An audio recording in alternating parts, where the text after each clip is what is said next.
Magandang umaga. Nandito tayo sa sentro at o-order po tayo ng ng cake para po dadalhin doon sa photoshoot po ng Jomcar para bukas. So o-orderin lang po natin at bukas na po natin ipipick up. Dito tayo sa Caramel kukuha ng ng cake. Tara. Ang kukunin natin, syempre, yung pinakamalaki.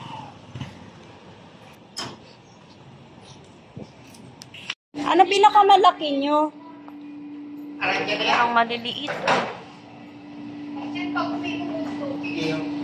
Parang ganito lang yung pinakamalaki nila. Maliit. Ito, bilog naman.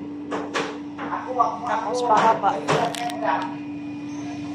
Meron silang ganyan. Meron ganito.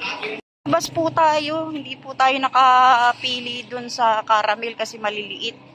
So, ang hinahanap po natin mas malaki po dun sa naka-display nila. Pero wala daw, no? Nagtanong tayo.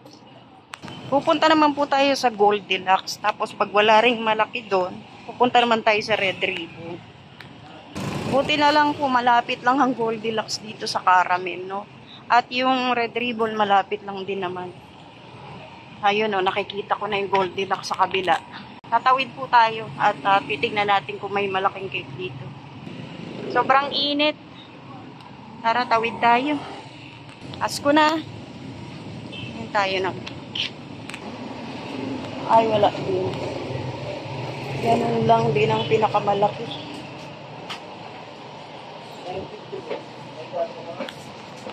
Wala. Maliliit din. Buti pa si ate, nakabili na ng cake. Ayan, dito naman tayo, lalabas tayo. Lilipat tayo sa Red Ribbon kasi wala pong malaki. Kagaya lang din dun sa caramel yung laki ng cake nila. So, dito tayo sa Red Ribbon pupunta. At lalakad na naman tayo, papunta naman dun sa harap. Padiretso po dyan, lalakad tayo. Sobrang init. Grabe. Oy, malapit na tayo. Eto na, nandito na tayo sa harap. Aha, wala rin. Puro chocolate.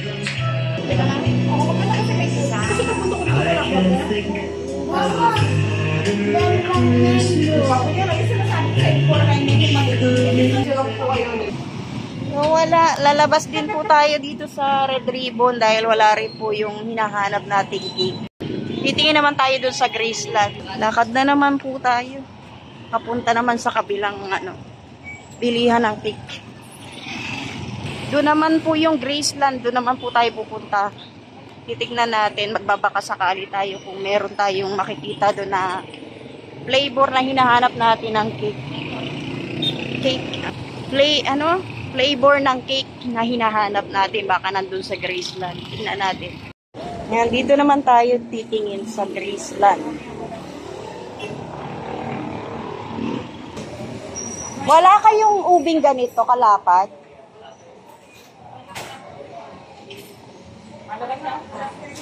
Wala rin. Ayan, dito na tayo bumili ng cake. Bukas na natin kukunin.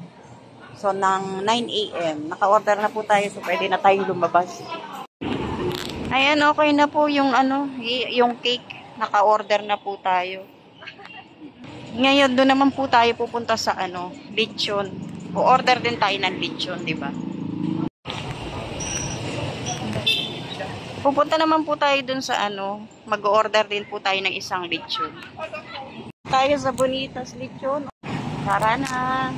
Order tayo ng lechon. Ayan na, okay na po. Naka-order na po tayo ng lechon. So, i-deliver na lang po bukas sa coffee shop.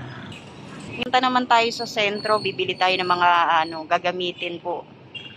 Bibili tayo ng mga paper plate, ng baso. Bibili po tayo ng baboy at manok at magluluto po tayo, no? At yun po yung dadalhin natin doon sa resort. So, ayan, nandito na po tayo sa palengke at bibili lang po tayo ng paper plate at saka ng mga baso, no? Para po magamit doon sa yun po yung dadalhin natin bukas po sa resort.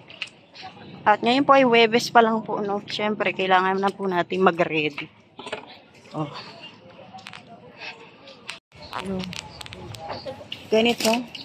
Magkano ganito? 30, 1/4. Eto, ano to? 1/4. Apat na ganito. Apat ako. Ano yung tinidor? Kailangan pa ba? Ganon din yung tinidor. Apat na rin. Yung baso nyo. O, yan, bibili tayo ng baboy, pang ihaw po at pang adobo. No? Tapos manok, bibili rin tayo. Papahiwa na din natin. Para tutusukin na lang po natin. So, ayan, nandito na po tayo sa bahay. Ito po yung binili natin pang barbecue para po sa baboy. Siyempre, kutsara. Mga baso na disposable. Siyempre, may tissue rin po tayo. Tapos, meron din tayong tinidor. Mga paper plate. Ayan. Tapos, siyempre, meron tayong plastic. No? Ayan. At ito, yung kailangan din natin sa barbecue na manok. No? Ito kasi para po sa baboy. Tapos, ito po yung manok, yung baboy, sibuyas, bawang, paminta. Ayan, nandiyan na po lahat. Ano? Baboy, manok. Ayan, sobrang bigat. Bili na tayo ng paminta. Nagbili na rin tayo ng bawang, sibuyas. Paminta, laurel. Siyempre, adobo po ito, no? Kulang pa po yan. Bibili pa po tayo bukas ng manok. So, ngayon, hugasan po muna natin. Ito po kasi binili na natin para po, kasi barbecue nga po ito. Iihawin po kasi ito. Kaya, imamarinate na po natin. Ayan na, imamarinate po natin siya para overnight. Bukas, masarap na yan, kumapit ng lasa. Dami. Ayan po yung paper plate, mga kutsara, tinidor, tsaka yung yung tissue. Tapos yung baso, no. Ready na po natin para kakarga na lang bukas yan. Abigail! Abigail! Gutom ka na? Ito naman baboy at manok. Ayan. 10 kilong baboy. 5 kilong manok. Tapos yung bibili pa tayo ng manok ulit bukas para po sa may sabaw. So ito na lang po natin kasi imamarinate natin. Ngayon huhugasan muna natin to, no. Diba? Ito po yung pang barbecue. Tapos ito namang isang balot pang adobo. Ganon din naman tong manok. Ayan, magandang gabi. Gabi na po, no? Ito po yung baboy na iba-barbecue natin. So, nilagyan na natin ng pang-marinate. Ayan. Overnight po natin siya ibababad. Tapos, bukas po natin yan itutuhog na lang, no? Sa stick. Natin ng bawang, tsaka oyster sauce para mas masarap. Mix-mix lang natin ito. Ilagyan natin ng pang-paanghang. Ito na po yung na-marinate natin baboy para po sa barbecue.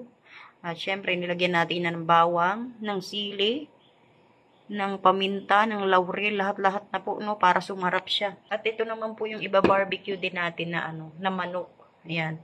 Kung may baboy, may manok din. Ayan. Ngayon naman, pupunta naman tayo kaila Red Saint at saka kay Saint Official. Dahil sila po yung magluluto ng adobo. Adobong tuyo. Ayan. Dito natin nilagay yung baboy para hindi bumaho. So, dadalhin na po natin to. Ayan po yung kanilang kakailanganin sa pag-adobo. Siyempre, toyo, suka, mantika, pampalasa, bawang, sibuyas, sili. Ayan. Kompleto na po yan. Dadalhin na lang po natin ngayon. So, ayan po, pupunta na kami kaila Red Saint. Siya po kasi ang magluluto ng adobo.